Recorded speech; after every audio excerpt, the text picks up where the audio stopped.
چلیں پھر آپ کی دعائیں قبول ہو گئی ہیں۔ وہ طمانت اور محبت سے مسکرایا تو نین تارا اپنی آنکھوں کے نم کونوں کو دباتے ہوئے گویا ہوئی۔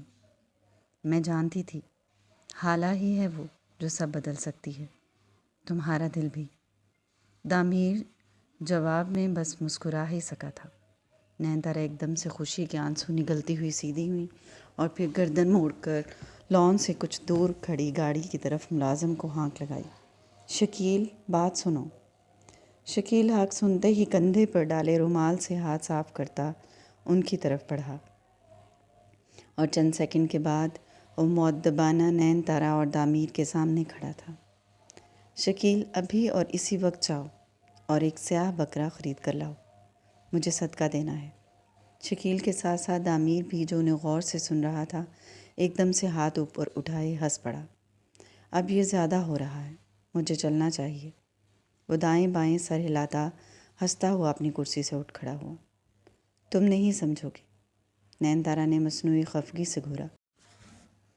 اس نے صوفے پر بے چینی سے پہلو بدل کر سامنے بیٹھی رانیہ پر نگاہیں جمائیں۔ وہ گلابی ٹاپ کے نیچے جینز پہنے اپنے چھوٹے بالوں کی اونچی پونی بنائے اور گردن کڑائے بیٹھی تھی۔ رانیہ اسے واپس روف ولاس جانے کے بارے میں بتا چکی تھی۔ تو یہ تمہارا آخری فیصلہ ہے؟ شہیر کی آواز بہت گھٹی ہوئی تھی۔ رانیہ نے نگاہیں اٹھائیں اور پر اعتماد انداز میں اس کی طرف دیکھا۔ یس۔ اور اگر دامیر نے تمہیں اپنانے سے انکار کر دیا تو؟ وہ ضبط سے بول رہا تھا جبکہ چہرہ سرخ ہو رہا تھا۔ تو وہ پہلے کب مجھے اپناتا تھا؟ میں پہلے بھی اپنے بیٹے کے لیے وہاں تھی اور اب بھی اسی کے لیے جا رہی ہوں۔ رانیہ نے لاپرواہی سے کندھے اچکائے۔ شہیر نے اداس نظروں سے اس کی طرف دیکھا۔ وہ نگاہیں چرا گئی۔ چند لمحے پھر سے خاموشی میں کٹے اور پھر شہیر نے گہری سانس خارج کرتے ہوئے تکیہ کلام جوڑا۔ رانیہ، کتنی مشکل سے میں تمہیں یہ سمجھانے میں کامیاب ہوا تھا کہ تمہاری اپنی لائف بھی ہے، تمہیں خود کے لیے جینا چاہیے۔ اقسم ہی میری لائف ہے اور تم نے مجھے سمجھایا نہیں، بہکایا تھا۔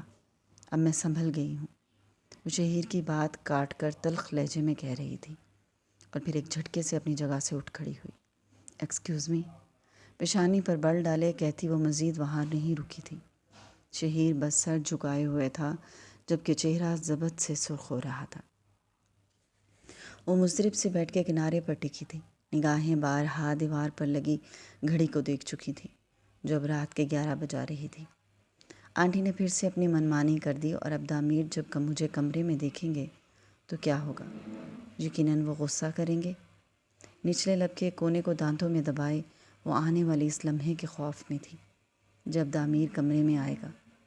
اسے یوں ہی بیٹھے ہوئے تقریباً 10 سے 15 منٹ ہوئے تھے جب وہ گھڑی آ ہی گئی جب دامیر کمرے میں داخل ہوا اور اسے یوں سامنے دیکھ کر ٹھٹک گیا۔